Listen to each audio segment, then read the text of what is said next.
എല്ലാവർക്കും നമസ്കാരം. ഞാൻ ഇന്നൊരു ഇൻഫർമേഷൻ വീഡിയോ ആയിട്ട് വന്നതാണ്. ഞാൻ നാട്ടില് കാറെടുത്ത് പോകുമ്പം എല്ലാരും ചോദിക്കും, "ഈ ബി.എച്ച് രജിസ്ട്രേഷൻ എന്താ? ഇതെന്താ സംഭവം? നമ്പർ പ്ലേറ്റ് എന്താ ഇങ്ങനെയെന്നൊക്കെ." അപ്പോൾ അത് അറിയാത്തവർക്കായിട്ടൊരു കുഞ്ഞു വീഡിയോ ആണ്.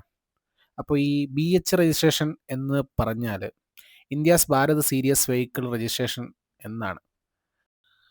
അതായത് 4ൽ കൂടുതൽ സംസ്ഥാനങ്ങളില് ജോലി ചെയ്യേണ്ടി വരുന്ന എംപ്ലോയീസിന് ചെയ്യാവുന്ന രജിസ്ട്രേഷനാണിത്. ബി.എച്ച് രജിസ്ട്രേഷൻ.